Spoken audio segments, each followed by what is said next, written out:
અમદાવાદના બોપલથી શેલા તરફ જવાનો રસ્તો ખરાબ હાલતની અંદર છે અને જેની કારણે વાહન ચાલકોને ભારે હાલાકી અને મુશ્કેલીનો સામનો કરવો પડે છે।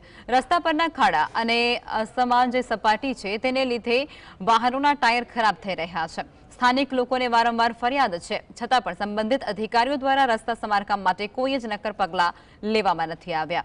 નાગરિકોની માંગ છે કે તાત્કાલિક રસ્તાને સમારકામ કરવામાં આવે અને જેથી અકસ્માત અટકે અને મુસાફરી સલામત થાય। मैडम मैं पंचर कराया आयो टेस्टर आनी अंदर खबर नहीं खुला पड़ा हो गमे कंस्ट्रक्शन काम एटू हेवी है और चारे बाजू खाड़ा अभी नानी गाड़ी तो जाए ज नहीं। प्रॉपर ऑफ रोड का सरकार ने अनुरोध से ट्रेक्टर लगी आपो तो ट्रेक्टर लઈને खरा कोई चिंता ज नहीं। आम तो बहुत हैरानगतिवाळું कामकाज है। सरकार खबर नहीं टाउन प्लानिंग बनाव्યું છે પણ રોડ રસ્તાનું કોઈ ધ્યાન એવું રાખ્યું નથી।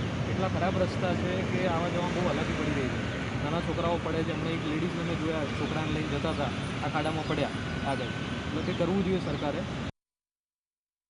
ખાડા તો એવા છે ને કે મેમ કે અમે કંટાળી જઈએ છીએ કે એ સાઈડનું ભાડું પણ આવે છે તો અમે લોકો ના પાડી દઈએ છીએ કેમ કે ત્યાં જતાયાની અમારી રિક્ષા ખરાબ ફસાઈ જાય ખાડામાં ઉતરી જાય। કેમ કે અત્યારે આપણે જગા જગા જોઈ રહ્યા છે અમદાવાદમાં કે ગાડી ચાલતો હોય ને અચાનક ગાડી ખાડામાં ઉતરી જાય છે। તે એવી પરિસ્થિતિ છે કે અહીંયા પાણી ભરાય છે। આ પછી શેલાવાળો છે, પછી આ પાછળ ક્લબ 7 વાળો રોડ છે, બધી જગ્યા ખड्डाઓ ખોદેલા છે તો અહીંયા પેસેન્જરને અમે ના જ પાડીએ છીએ। ચોમાસામાં સ્માર્ટ સિટી અમદાવાદના રસ્તા ડિસ્કો રસ્તા બન્યા છે। ઉબડખાબડ રસ્તા પરથી જે વાહન ચાલકો છે મહા મુશ્કેલે પસાર થઈ રહ્યા છે। ત્યારે તમે દ્રશ્યમાં જોઈ શકો છો કે જે બોપલ વિસ્તારથી શેલા વિસ્તાર તરફ જતો જે માર્ગ છે તે વિસ્તારમાં પણ જે ખાડાનું જે સામ્રાજ્ય છે તે જોવા મળી રહ્યું છે।